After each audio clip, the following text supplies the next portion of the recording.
Hollywood, Bollywood, music, fashion সহ বিশ্বময় ঘটে যাওয়া খবর নিয়ে আমাদের আজকের আয়োজন। যে গল্পের শুরু হয়েছিল নাটকীয়তায়, তার শেষ পর্বেও কি অপেক্ষা করছে বড় কোনো চমক? অভিষেক বচ্চন আর ঐশ্বরিয়া রায়ের বিচ্ছেদ গুঞ্জনে এক প্রকার অভ্যস্ত হয়ে গেছেন সিনেপ্রেমীরা। তারপরও যেন থামছেই না বাস্তব আর গুঞ্জনের দোটানা। দিন যত যায়, বচ্চন পরিবারের গল্পে যুক্ত হয় নতুন নতুন সমীকরণ। যুগের পর যুগ কেটে যায়, তবু কাটে না তার ঘোর লাগানো অভিনয়ের রেশ। পর্দায় সুন্দরের প্রতিমা তিনি। তাকে পাওয়ার বাসনায় তারকা মহাতারকা থেকে ভক্তকুলে রচিত হয়েছে কত কত কাব্য, আর কেটেছে অপেক্ষার প্রহর। কিন্তু সব কিছুকে উপেক্ষা করে তিনি ধরা দিয়েছিলেন বলিউডের অভিজাত পরিবারের সন্তান অভিষেক বচ্চনের কাছে। প্রথমে প্রেম, তারপর পরিণয়। রাজকীয় বিয়ের আয়োজনে তাক লেগেছিল বিস্ময়।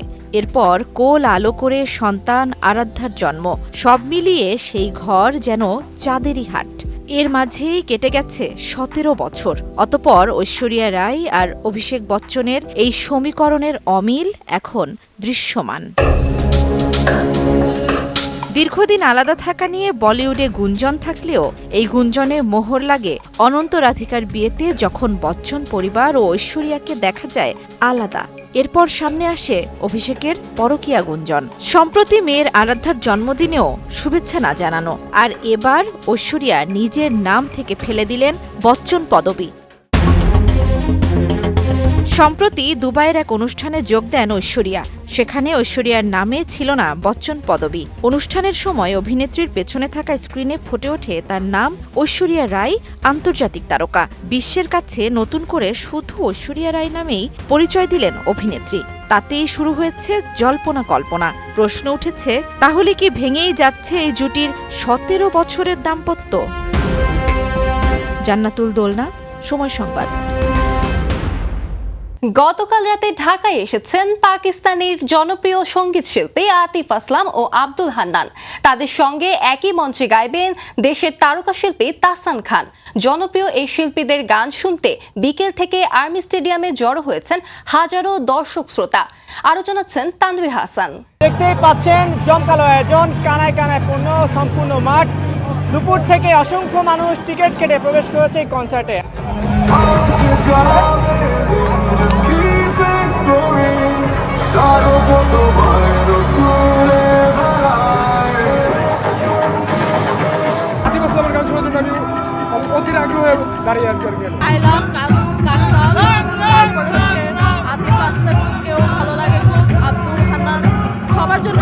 সবার ইচ্ছা থাকে একটা ফরেন আর্টিস্টের কনসার্টে যাবে, এই কারণে আসা।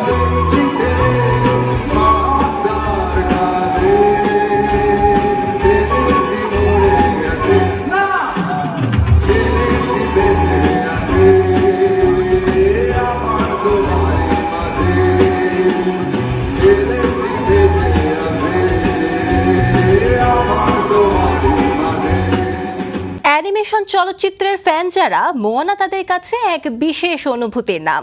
8 বছর আগে মুক্তি পাওয়া সিনেমাটি দেখার পর থেকেই অপেক্ষা ছিল মোয়ানা 2 এর। সেই অপেক্ষার পালা শেষ করে মুক্তি পেয়েছে জনপ্রিয় সিনেমাটির সিকুয়েল। পলিনেশিয়ান দ্বীপের রাজকন্যা মোয়ানা একদিন মহাসমুদ্র পাড়ি দেয় তেফিতির নামে একটি পাথরের সঙ্গে। তার সঙ্গী হয় কিংবদন্তি মাউই ও তার পোষা মুরগি। এই নিয়েই এগিয়ে যায় সিনেমাটির গল্প। 2016 সালে রীতিমতো আলোড়ন সৃষ্টি করেছিল মোয়ানা। রন ক্লেমেন্টস ও জন মুস্কারের যৌথ পরিচালনায় নির্মিত সিনেমাটি তুমুল সাড়া ফেলেছিল দর্শকের হৃদয়ে। এরপর থেকেই সিনেমাটির পরবর্তী কিস্তি দেখার জন্য মুখিয়েছিলেন দর্শকরা। দীর্ঘ প্রতীক্ষার পর মোয়ানা 2 এলো। স্টার সিনেপ্লেক্সে মুক্তি পেয়েছে সিনেমাটি। ছবিটি নিয়ে দর্শকদের উৎসাহ কতখানি তা বোঝা যায় অগ্রিম টিকিটের চাহিদা দেখে। অনলাইন টিকিট বিক্রেতা ফ্যান্ডাঙ্গোর মতে মোয়ানা 2 অগ্রিম টিকিট বিক্রিতে সাফল্য অবিশ্বাস্য। রোজা চৌধুরী, সময় সংবাদ, ঢাকা।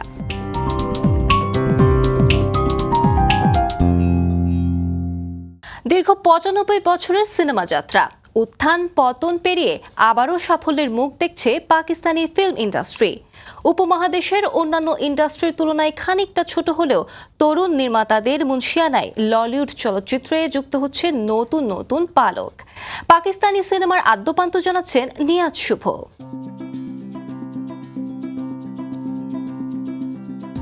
আধুনিক চলচ্চিত্রের এই অবাধ চলনের শুরুটা অবশ্য এমন রঙিন ছিল না। নানা উত্থান পতনের মধ্য দিয়েই আজকের এই উজ্জ্বল অবস্থানে ললিউড। শুরুটা ১৯২৯ সালে লাহোরে ইউনাইটেড প্লেয়ার্স স্টুডিও প্রতিষ্ঠার মাধ্যমে। তবে শুরুর চলচ্চিত্রগুলো ছিল নির্বাক এবং আঞ্চলিক ঘরানার। স্বাধীনতার পর ১৯৪৮ সালে মুক্তি পায় পাকিস্তানের প্রথম সফল চলচ্চিত্র তেরি ইয়াদ। চলচ্চিত্রের এক নতুন ভাষার সঙ্গে পরিচিত হয় ললিউড।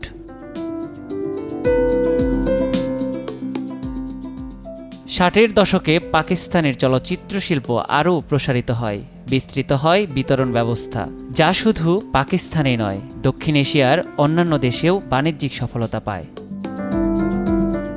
পরবর্তীতে টেলিভিশনের জনপ্রিয়তা, সেন্সরশিপ আইন এবং ভারতীয় চলচ্চিত্রের আগ্রাসনে হুমকির মুখে পড়ে পাকিস্তানি চলচ্চিত্র শিল্প।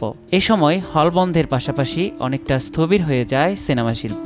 তবে ২১ শতকের শুরুতে নির্মাতা, অভিনেতা এবং প্রযোজকদের নতুন গল্প, ভাবনা ও আধুনিক নির্মাণে ললিউডের চলচ্চিত্রে নতুন প্রাণের সঞ্চার হয়।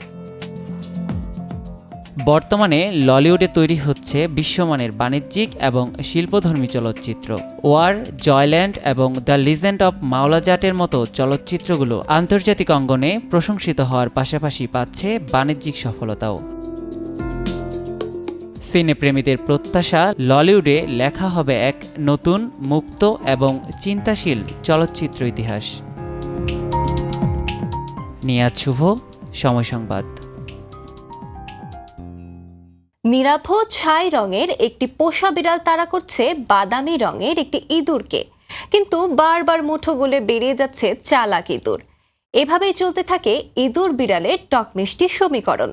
যুগের পর যুগ বুথ করে রাখা এই কার্টুন সিরিজের গল্প শোনাচ্ছেন তানভীর হাসান।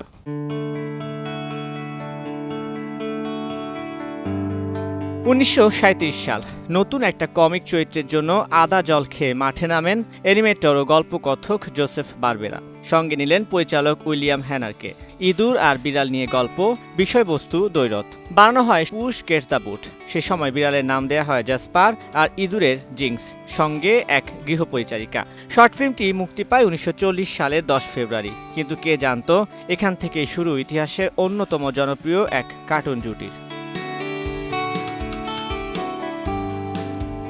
এবার আসি মূল গল্পে। বলতে পারবেন কে এই জ্যাসপার ও জিংস?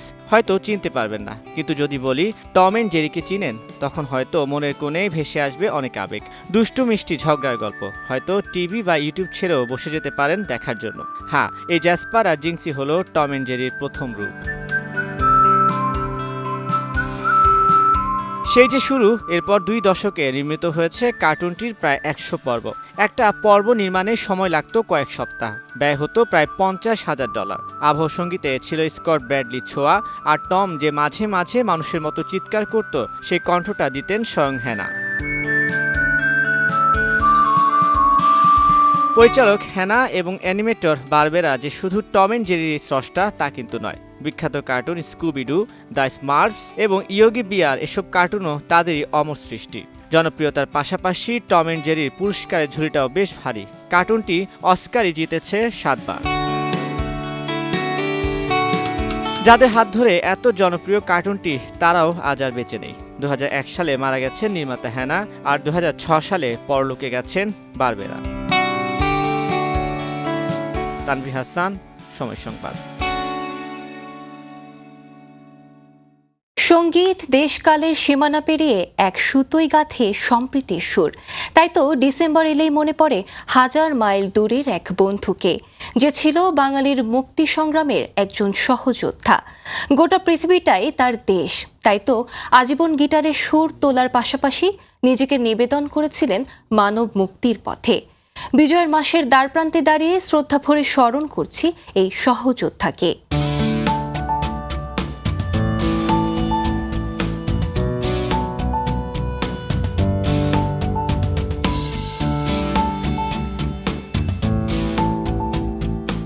পৃথিবী নাড়িয়ে দেয়া রক ব্যান্ড বিটলসের লিড গিটারিস্ট জর্জ হ্যারিসন।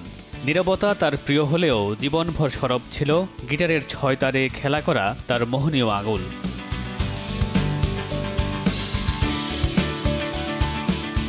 1943 সালে যুক্তরাজ্যের লিভারপুলের এক খেটে খাওয়া পরিবারে জন্ম।